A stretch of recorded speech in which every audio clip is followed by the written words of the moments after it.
નમસ્કાર વિદ્યાર્થી મિત્રો, welcome back. 11th science physics પ્રકરણ નંબર 2 માપન અને એકમ પદ્ધતિ. આજનો આપણો આ 10મો લેક્ચર. આગળના લેક્ચરની અંદર આપણે ત્રુટિ વિશે માહિતી લીધી, ત્રુટિઓના પ્રકાર વિશે માહિતી લીધી, ત્રુટિનો અંદાજ કેવી રીતે મેળવી શકાય એટલે કે નિરપેક્ષ ત્રુટિ, સાપેક્ષ ત્રુટિ, સાપેક્ષ ત્રુટિ ઉપરથી પ્રતિશત ત્રુટિ, આ બધી વાતની આપણે ચર્ચા કરી. પરંતુ હવે આપણે અહીંયા વાત કરીએ છીએ ત્રુટિઓનું સંયોજન. ત્રુટિનું સંયોજન.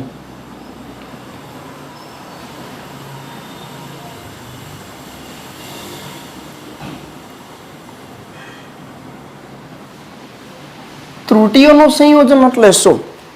કેવા પ્રકારની ત્રુટિ? તો કે રૂટીન લાઈફની અંદર ભૌતિક વિજ્ઞાનમાં આપણે ત્રુટિઓના સંયોજનનો ખૂબ જ વધુ પ્રમાણમાં ઉપયોગ થતો હોય. ઉદાહરણ તરીકે બે ભૌતિક રાશિઓના અલગ અલગ માપનમાં ત્રુટિઓ આવેલી હોય અને એ અલગ અલગ માપન બે ભૌતિક રાશિઓના ક્યાંક સરવાળા થતા હોય, ક્યાંક બાદબાકી થતી હોય, ક્યાંક એનો ગુણાકાર થતો હોય કે ક્યાંક એનો ભાગાકાર થતો હોય. તો આવા સમયે આવી ભૌતિક રાશિઓના સંયોજન દરમિયાન મળતી આવી ત્રુટિઓનું સંયોજન કઈ રીતે મેળવી શકાય એની આપણે ચર્ચા કરવાની છે. ઉદાહરણ તરીકે આપણે વાત કરીએ કે કોઈ પણ પદાર્થની ઘનતા. તો ઘનતા એટલે શું આપણને ખબર છે? ઘનતા બરાબર દળના છેદમાં કદ. તો કોઈ ભૌતિક રાશિની ઘનતામાં ત્રુટિ શોધવી હોય તો એ પદાર્થની અંદર જે પદાર્થનું દળ છે એ દળમાં રહેલી ત્રુટિ અને કદમાં એટલે કે પરિમાણમાં રહેલી ત્રુટિઓને શોધતા બંનેનો ભાગાકાર કરી અને ઘનતામાં રહેલી ત્રુટિ શોધી શકાય.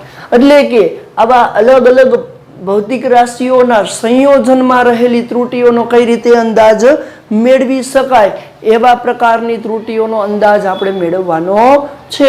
ઉદાહરણ તરીકે આપણે 10મા ધોરણમાં ભણી ગયા છે કે અવરોધોનું શ્રેણી જોડાણ. અવરોધોનું શ્રેણી જોડાણ.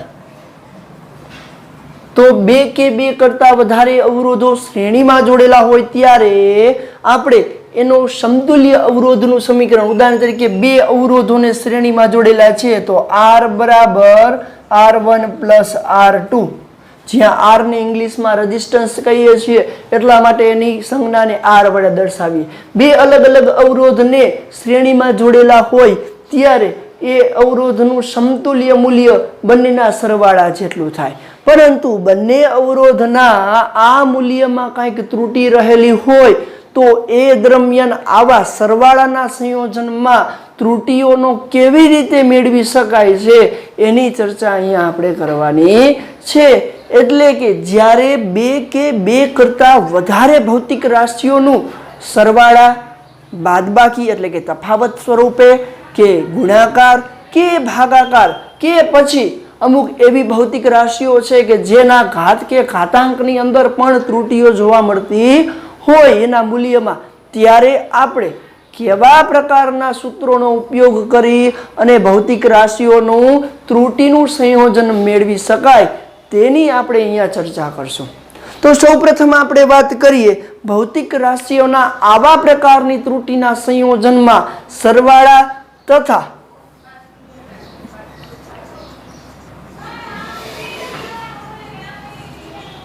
તફાવતમાં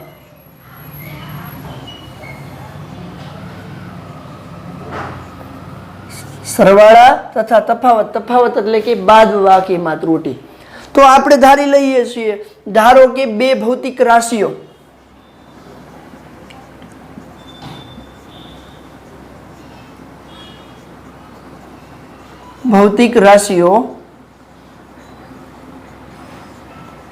A અને B છે.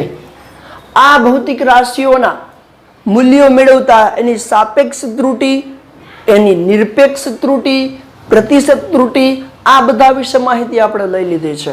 હવે અહીંયા આપણે વાત કરીએ છીએ પેલા સરવાળામાં ત્રુટીની વાત કરીએ તો બે ભૌતિક રાશિઓનો સરવાળા કરતા તેનું મૂલ્ય આપણને આવું કંઈક મળે છે એટલે કે z બરાબર a પ્લસ b જેટલું મળે છે આને હું સમીકરણ નંબર 1 માર દઉં કે જ્યાં z બરાબર બે ભૌતિક રાશિ a અને b ના સરવાળો છે હવે આ બે ભૌતિક રાશિઓના મૂલ્યો ભૌતિક રાશિ a નું મૂલ્ય a plus or minus delta a અને ભૌતિક રાશિ b નું મૂલ્ય b plus or minus delta b જ્યાં ડેલ્ટા a અને ડેલ્ટા b અનુક્રમે ભૌતિક રાશિ a માં ત્રુટી ભૌતિક રાશિ b ના માપનમાં ત્રુટી દર્શાવે છે જે આપણે આગળ ભણી ગયા છીએ તો અહીંયા delta a plus or minus a plus or minus delta a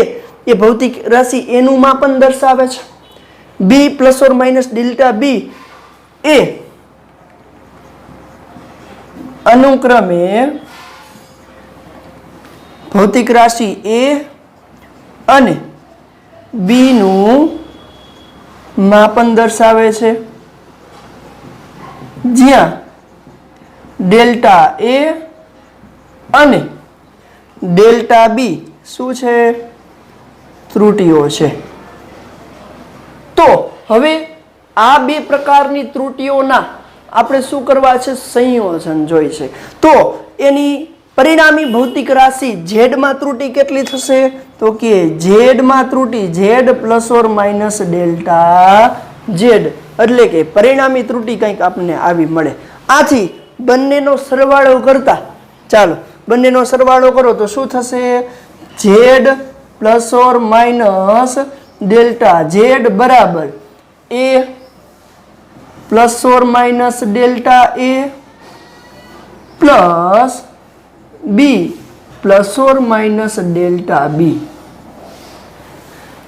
ready તો ચાલો હવે આ બંનેનો સરવાળો કરી તો કંઈક આને આ રીતે લખી શકાય અને બીજી વાર લખો છો માટે z plus or minus delta z is equal two a plus b એને અલગથી લખું છું કૌંસ છોડી દીધા a plus b plus or minus delta a plus or minus delta b તો આગળ આપણે સમીકરણ 1 માં લખ્યું છે કે a પ્લસ b બરાબર z તો અહીંયા લખી શકાય સમીકરણ 1 પરથી સરવાળામાં મહત્તમ ત્રુટી શોધવી છે મહત્તમ નિરપેક્ષ ત્રુટી તો જોવો જોઈએ a પ્લસ b ની જગ્યાએ z લખી શકાય તો z plus or minus delta z બરાબર z plus or minus delta a plus or minus delta b આ બંને કટઆઉટ થઈ જશે તો વધશે શું plus or minus delta z બરાબર plus or minus delta a plus or minus delta b તો સરવાળામાં મહત્તમ આ નિરપેક્ષ ત્રુટી દર્શાવે તો સરવાળાની મહત્તમ નિરપેક્ષ ત્રુટી એટલે શું બાદબાકી ન હોય માત્ર ને માત્ર સરવાળો જ હોય એને મહત્તમ ત્રુટી કહેવાય તો અહીંયા મહત્તમ ત્રુટી શું મળશે તો કે સરવાળામાં મહત્તમ નિરપેક્ષ ત્રુટી ડેલ્ટા z બરાબર delta a plus delta b ready મહત્તમ એટલા માટે કારણ કે અહીંયા જે કોઈ પણ ભૌતિક રાશિઓનો આપણે સરવાળો કરીએ છીએ એ દરેક ભૌતિક રાશિ માત્ર ને માત્ર સરવાળાની મહત્તમ નિરપેક્ષ ત્રુટી દ્વારા મેળવી શકાય છે તો આ વાત થઈ સરવાળામાં ત્રુટી આ જ રીતે જો બાદબાકીમાં ત્રુટી મેળવવી હોય એટલે કે તફાવતમાં ત્રુટી બે ભૌતિક રાશિઓ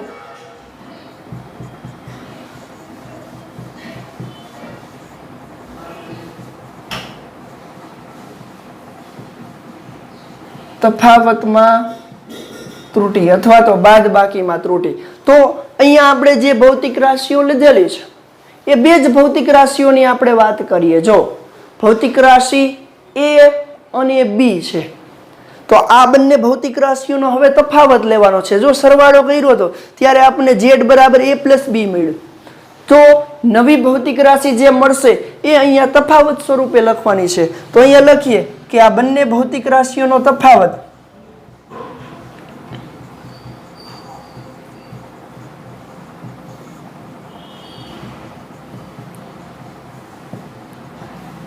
z બરાબર a માઇનસ b. અહીંયા કૌંસમાં એક શરત લખવી પડશે, a is greater than b. કારણ કે જો a એ b કરતા મોટો ન હોય તો z કેવો મળે? ઋણ મળે. રેડી? તો અહીંયા આપણે બે ભૌતિક રાશિઓના તફાવતની સંયોજનની ત્રુટિ મેળવવી છે. તો બે ભૌતિક રાશિઓનો તફાવત z બરાબર a માઇનસ b, જ્યાં a છે એ શું દર્શાવે છે? a plus or minus delta a, અને b શું દર્શાવે છે? b plus or minus delta b. તો બધાની કિંમતો મૂકીએ અહીં. તો અહીં z ની જગ્યાએ શું લખાય? z plus or minus delta z is equal two a plus or minus b, plus or minus delta a minus b plus or minus delta b. ચાલો આગળ અહીંયા જે કરેલું હતું એ જ સ્વરૂપે આપણે લખીએ, a minus b plus or minus a plus or minus delta b. તો શું થશે? માટે a માઇનસ b એટલે શું થાય? z. તો સીધું લખી શકાય z plus or minus delta z બરાબર z plus or minus a plus or minus delta a delta b. તો અહીંયા પણ આપણે શું મળ્યું જોવો જોઈએ? ડેલ્ટા z બરાબર plus or minus delta a plus or minus delta b. તો તફાવતમાં પણ મહત્તમ નિરપેક્ષ ત્રુટિ બે ભૌતિક રાશિના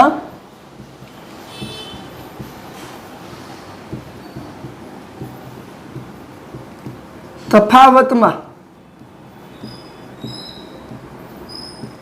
મહત્તમ નિરપેક્ષ ત્રુટિ કેટલી મળે છે?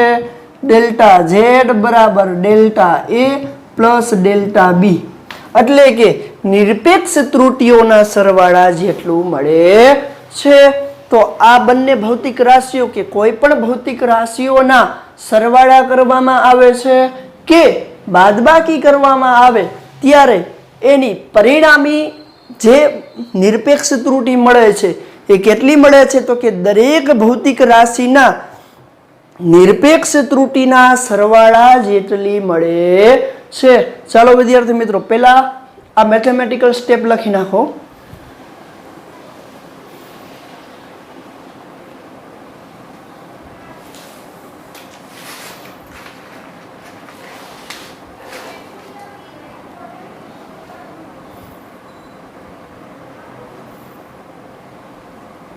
ચાલો એની વ્યાખ્યા હવે લખીએ કે સરવાળા કે તફાવતમાં નિરપેક્ષ ત્રુટિ કેવી રીતે મળી? તો કે બે ભૌતિક રાશિઓના સરવાળા કે બાદબાકી હોય ત્યારે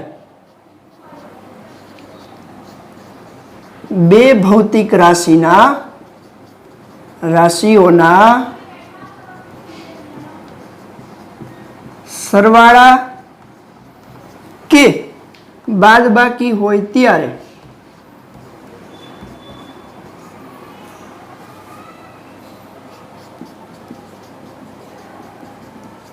પરિણામી નિરપેક્ષ ત્રુટિ. પરિણામી નિરપેક્ષ ત્રુટિ એટલે સરવાળો કે બાદબાકી કરીએ છીએ તે દરમિયાન હોય ત્યારે પરિણામી નિરપેક્ષ ત્રુટિ. નિરપેક્ષ શું કામ? કારણ કે ડેલ્ટા z એ નિરપેક્ષ છે, ડેલ્ટા a પણ નિરપેક્ષ છે. આગળ આપણે ત્રુટિઓના અંદાજમાં ભણી ગયા છે. પરિણામી નિરપેક્ષ ત્રુટિ એ દરેક ભૌતિક રાશિના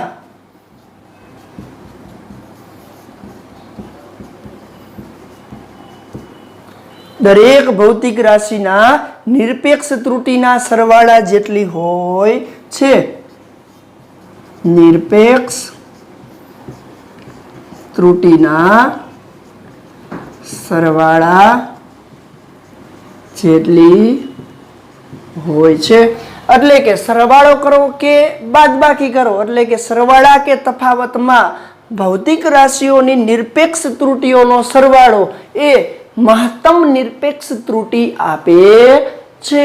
તો ત્રુટીઓના સંયોજનમાં સરવાળા કે બાદબાકીની અંદર મહત્તમ નિરપેક્ષ ત્રુટી એ દરેકે દરેક ભૌતિક રાશિના પરિણામી નિરપેક્ષ ત્રુટી, એટલે કે દરેકે દરેક ભૌતિક રાશિના નિરપેક્ષ ત્રુટીઓના સરવાળા જેટલી હોય છે।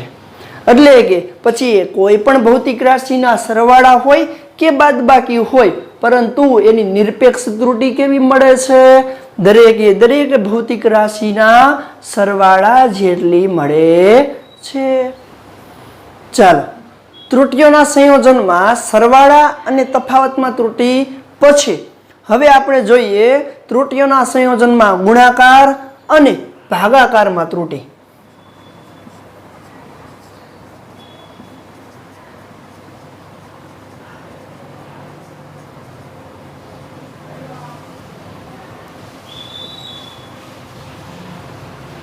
ગુણાકાર અને ભાગાકારની અંદર આપણે ત્રુટીની વાત કરીએ તો ધારી લઈએ, ધારો કે બે ભૌતિક રાશિઓ, ધારો કે બે ભૌતિક રાશિઓ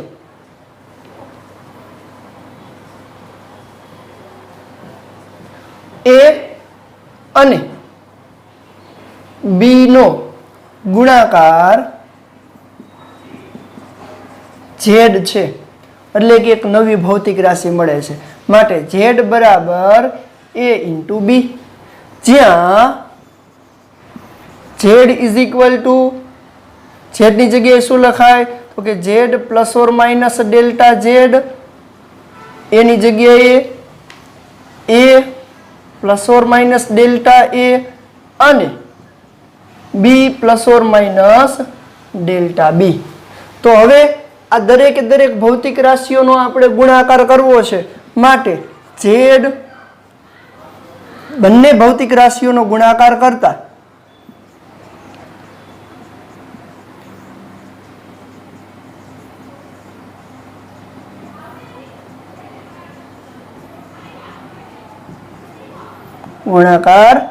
ચાલો ગુણાકાર કરશું તો આપણે શું મળશે? Z plus or minus delta Z બરાબર કૌંસની અંદર લખીશ A plus or minus delta A કૌંસ પૂરો, બીજા કૌંસમાં B plus or minus delta B। ચાલો આને હું એમને લખી નાખું છું, Z plus or minus delta Z બરાબર, હવે આ બંનેનો ગુણાકાર, આ બંનેનો ગુણાકાર આપણે આવડવો જ જોઈએ, જોવો જોઈએ। આની સાથે આનો ગુણાકાર, પછી એનો જ આની સાથે ગુણાકાર, એવી જ રીતે આની સાથે આનો ગુણાકાર, એનો જ આની સાથે આનો ગુણાકાર। તો ચાલો લખીએ, શું થશે? A into B, A into B, A into plus or minus delta B, ready? તો A ઇન્ટુ ડેલ્ટા B પણ કેવા?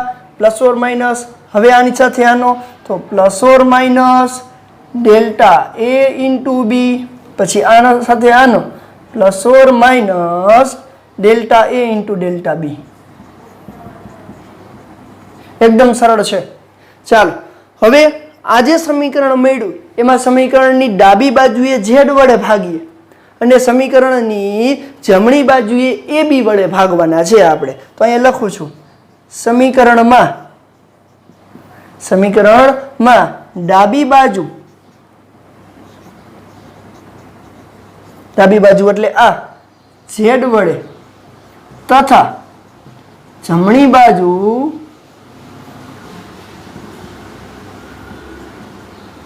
AB વડે ભાગતા। ચાલો ડાબી બાજુ Z વડે ભાગું તો Z ભાગ્યા Z એટલે 1 plus or minus delta Z ના છેદમાં Z। હાલો આ બાજુ Z વડે ભાગી નાખ્યા, અને AB વડે ભાગવાના છે, AB ને AB વડે ભાગવું તો 1 વધશે, પ્લસ ઓર માઇનસ, અને AB એને AB વડે ભાગવું તો એ ઉડી જાય, નીચે શું વધશે? ખાલી B વધશે, તો ડેલ્ટા B ના છેદમાં B। હાલો plus or minus delta A into B ને એ બી વડે ભાગવું તો બી બી ઉડી જાય, શું વધશે? ડેલ્ટા એ ના છેદમાં એ. અહીંયા ડેલ્ટા એ ના છેદમાં એ અને ડેલ્ટા બી ના છેદમાં બી એ બી વડે ભાગ્યા, પણ સેપરેટ લખી નાખ્યા કારણ કે ગુણાકારમાં સેપરેટ લખી શકાય છે. રેડી? તો આને ઝેડ વડે ભાગ્યા, ઝેડ ભાગ્યા ઝેડ એટલે 1 પ્લસ ઓર માઇનસ અહીંયા ઝેડ વડે ભાગી નાખ્યા, ડેલ્ટા ઝેડ ના છેદમાં ઝેડ, ડેલ્ટા ઝેડ એ નિરપેક્ષ ત્રુટિ છે. પછી અહીંયા એ બી વડે ભાગ્યા, એ બી વડે ભાગતા એ બી ભાગ્યા એ બી 1 વધે પ્લસ ઓર માઇનસ, અને એ બી વડે ભાગવામાં આવે તો એ ઉડી જાય, નીચે બી ખાલી વધશે તો ડેલ્ટા બી ના છેદમાં B plus or minus delta A B B ઉડી જશે તો ડેલ્ટા એ ના છેદમાં A plus or minus delta A into B delta B, તો બંનેના છેદમાં એ વાળા છેદમાં એ લખ્યું ને બી વાળાના છેદમાં બી લખ્યું. હવે જો અહીંયા અંતિમ પદ જે છે ને એ નિરપેક્ષ ત્રુટિઓનો ગુણાકાર છે, સોરી સાપેક્ષ ત્રુટિઓનો ગુણાકાર છે. એટલે કે અંતિમ પદ ડેલ્ટા એ ના છેદમાં એ ગુણ્યા ડેલ્ટા બી ના છેદમાં બી, એટલે એનો મિનિંગ એવો થાય સાપેક્ષનો પણ ગુણાકાર એ ખૂબ જ નાનું પદ આપશે. શું આપશે? ખૂબ જ નાનું પદ આપે છે. આથી અંતિમ પદને, તો કે અંતિમ પદમાં સાપેક્ષ ત્રુટિઓનો ગુણાકાર હોવાથી અંતિમ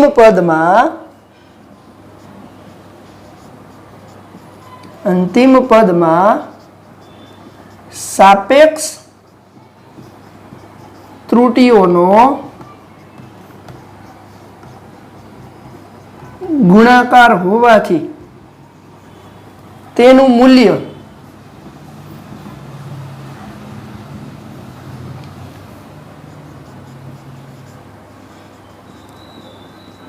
અવગણી શકાય છે. એટલે કે ખૂબ જ નાનું હોય એટલા માટે અવગણી શકાય. તો અહીંયા જુઓ એક એક ઉડી જશે તો વધશે શું? અહીંયા લખું છું ડેલ્ટા ઝેડ ના છેદમાં ઝેડ બરાબર પ્લસ ઓર માઇનસ. હવે પ્લસ ઓર માઇનસ લખો કે ન લખો કાંઈ ફેર પડશે નહીં. રેડી? તો શું વધશે? ક્રમમાં લખીએ ડેલ્ટા એ ના છેદમાં એ પ્લસ ડેલ્ટા બી ના છેદમાં બી. એટલે કે અહીંયા જે આપને મળે છે ડેલ્ટા ઝેડ ના છેદમાં ઝેડ બરાબર ડેલ્ટા એ ના છેદમાં એ પ્લસ ડેલ્ટા બી ના છેદમાં બી. પ્લસ ઓર માઇનસ રાખવું હોય તો કંઈ વાંધો નથી. તો આ જે આપણને મળે છે એ બે ભૌતિક રાશિઓના ગુણાકાર સ્વરૂપે શેનું સમીકરણ મળ્યું? તો કે બે ભૌતિક રાશિઓના ગુણાકાર કરવામાં આવે ત્યારે તેની પરિણામી સાપેક્ષ ત્રુટિ, મહત્તમ સાપેક્ષ ત્રુટિ દરેક ભૌતિક રાશિની સાપેક્ષ ત્રુટિના સરવાળા જેટલી હોય. સાપેક્ષ ત્રુટિ આપણને ખબર છે શું? તો કે નિરપેક્ષ ત્રુટિ, સરેરાશ નિરપેક્ષ ત્રુટિ અને આપેલ ભૌતિક રાશિના મૂલ્યના ભાગાકારને સાપેક્ષ ત્રુટિ કહેવાય. એ આગળ આપણે ભણી ગયા છીએ. તો આ છે આપણે બે ભૌતિક રાશિઓના ગુણાકાર સમયે મળે. હવે બે ભૌતિક રાશિઓના ભાગાકાર વખતે પણ આવું જ મળશે. જે તમારે શું કરવાનું છે? ઘરેથી આ ગણવાનું છે. એટલે કે બે ભૌતિક રાશિઓના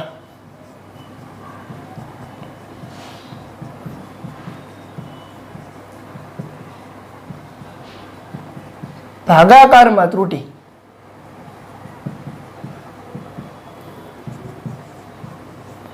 જે તમને આટલી જ મળશે ડેલ્ટા ઝેડ ના છેદમાં Z is equal to delta A ના છેદમાં એ પ્લસ ડેલ્ટા બી ના છેદમાં બી. બે ભૌતિક રાશિઓના ભાગાકારમાં ત્રુટિનું તમે સંયોજન કરશો એ સમયે તમારે દ્વિપદી પ્રમેયનો ઉપયોગ કરવો પડશે, જે તમારે 11મા ધોરણની અંદર ગણિતની અંદર આવશે. એટલે કે હવે આ બંને ઉપરથી આપણને ખબર પડે કે જેમ સરવાળામાં મહત્તમ નિરપેક્ષ ત્રુટિ દરેક ભૌતિક રાશિના સરવાળા જેટલી મળતી હતી, એવી જ રીતે અહીંયા કોઈ પણ બે ભૌતિક રાશિઓના ગુણાકાર કે ભાગાકાર કરતા સમયે મળતી મહત્તમ સાપેક્ષ ત્રુટિ, મહત્તમ સાપેક્ષ ત્રુટિ દરેક ભૌતિક રાશિની સાપેક્ષ ત્રુટિના સરવાળા જેટલી હોય છે. તો વ્યાખ્યા બની ગઈ. ચાલો વ્યાખ્યા શું છે? બે ભૌતિક રાશિઓના રેડી ભૌતિક રાશિઓના ગુણાકાર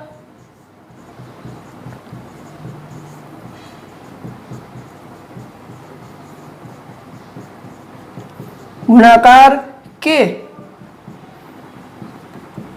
ભાગાકારમાં મળતી મહત્તમ સાપેક્ષ ત્રુટિ અથવા તો સાપેક્ષ ત્રુટિ કેટલી હોય તો કે દરેક ભૌતિક રાશિની સાપેક્ષ ત્રુટિના સરવાળા જેટલી હોય છે દરેક ભૌતિક રાશિની સાપેક્ષ ત્રુટિના સરવાળા જેટલી હોય છે જેમ આગળ આપણે સરવાળા અને બાદબાકી એટલે કે તફાવતમાં જોયું કે નિરપેક્ષ ત્રુટિના સરવાળા જેટલી મહત્તમ નિરપેક્ષ ત્રુટિ એટલે કે પરિણામી ત્રુટિ મળે છે એવી જ રીતે ભાગાકાર અને ગુણાકાર કરતી વખતે કોઈ પણ બે ભૌતિક રાશિ બે કે બે કરતા વધારે ભૌતિક રાશિઓના ગુણાકાર કે ભાગાકાર હોય ત્યારે મળતી સાપેક્ષ ત્રુટિ દરેક ભૌતિક રાશિના સાપેક્ષ ત્રુટિઓના સરવાળા બરાબર હોય છે પછી એ ભાગાકાર હોય તો પણ સાપેક્ષ ત્રુટિનો સરવાળો થાય અને ગુણાકાર હોય તો પણ સાપેક્ષ ત્રુટિઓનો સરવાળો થાય છે એટલે કે સરવાળા અને બાદબાકીમાં નિરપેક્ષ ત્રુટિઓનો સરવાળો ગુણાકાર અને ભાગાકારમાં સાપેક્ષ ત્રુટિઓનો સરવાળો આપણે કરતા એની પરિણામી સાપેક્ષ ત્રુટિ મળે છે અને ત્યાં પરિણામી નિરપેક્ષ ત્રુટિ મેળવી શકાય છે તો આ છે ગુણાકાર અને ભાગાકારમાં ત્રુટિ ચાલો ઘાતાંક ધરાવતી ભૌતિક રાશિઓમાં ત્રુટિ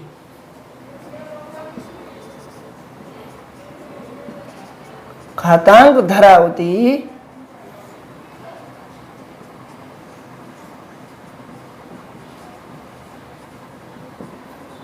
ભૌતિક રાશિઓમાં ત્રુટિ આપણે ધારી લઈએ કે ધારો કે ભૌતિક રાશિ z બરાબર a સ્ક્વેર છે એટલે કે a ની બે ઘાત એટલે કે બે ઘાતાંક ધરાવે છે આવી ભૌતિક રાશિઓની પરિણામી ત્રુટિ એટલે કે ત્રુટિનું સંયોજન મેળવવું હોય ત્યારે શું કરવું જોઈએ એની વાત કરીએ તો ચાલો અહીંયા a નો સ્ક્વેર છે એને કઈ રીતે દર્શાવી શકાય તો કે z જ્યાં z બરાબર આપણે શું લખીએ છીએ z plus or minus delta z અને એની જગ્યાએ શું લખીએ છીએ a plus or minus delta a હવે આ સમીકરણને હું આ રીતે પણ લખી શકું અહીં z બરાબર a ઇન્ટુ a લખાય ને a ગુણ્યા a એટલે એનો સ્ક્વેર રેડી તો z ની જગ્યાએ શું લખીએ z plus or minus delta z બરાબર a ની જગ્યાએ a plus or minus delta a into a plus or minus delta a હવે યાદ કરો હવે અહીંયા ગુણાકારનો નિયમ લાગુ પડ્યો તો દરેક ભૌતિક રાશિના ગુણાકાર એ દરેકે દરેકના સાપેક્ષ ત્રુટિઓના સરવાળા જેટલો હોય તો હવે અહીંયા ગુણાકારનો નિયમ લાગુ પડાવતા તો અહીં ભૌતિક રાશિના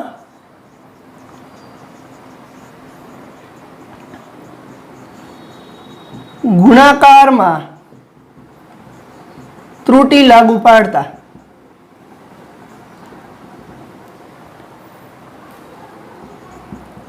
શું થશે તો ગુણાકારમાં ત્રુટિ શું કહે છે કે દરેક ભૌતિક રાશિની સાપેક્ષ ત્રુટિઓનો સરવાળો એ પરિણામી ત્રુટિ આપને આપે તો સાપેક્ષ ત્રુટિ એટલે ડેલ્ટા z ના છેદમાં z બરાબર ડેલ્ટા a ના છેદમાં a પ્લસ ડેલ્ટા a ના છેદમાં a દરેક ભૌતિક રાશિ એટલે a અને a તો બે વાર ડેલ્ટા a ના છેદમાં a પ્લસ ડેલ્ટા a ના છેદમાં a પ્લસ ડેલ્ટા a ના છેદમાં a એટલે બે વાર ડેલ્ટા a ના છેદમાં a એટલે કે z બરાબર a સ્ક્વેર કોઈ ભૌતિક રાશિની બે ઘાતાંક હોય તો એની સાપેક્ષ ત્રુટિ કેટલા ગણી થઈ જાય બે ગણી થઈ જશે તો સામાન્ય સમીકરણ આપણે લખવું હોય તો શું લખાશે સામાન્ય સમીકરણ આપણે કોઈ વિચારીએ સામાન્ય સૂત્ર તો આના ઉપરથી આપણે એવું નક્કી કરી શકીએ કે કોઈ ભૌતિક રાશિ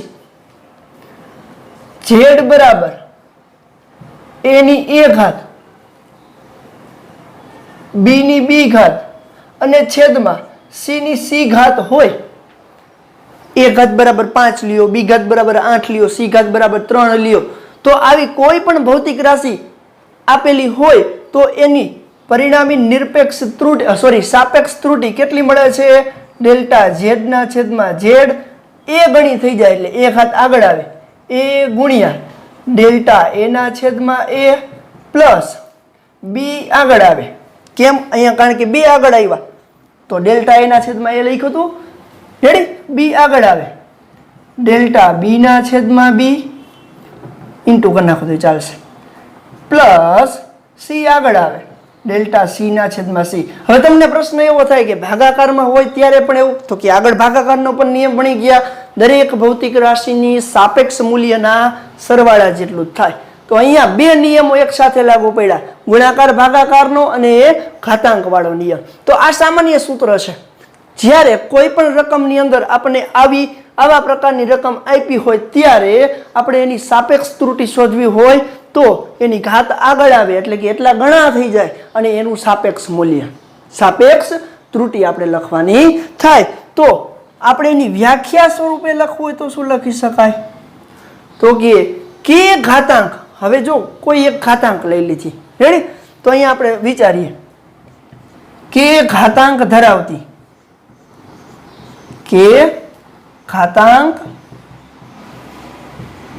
ધરાવતી ભૌતિક રાશિનું સાપેક્ષ મૂલ્ય, ભૌતિક રાશિની સાપેક્ષ ત્રુટિ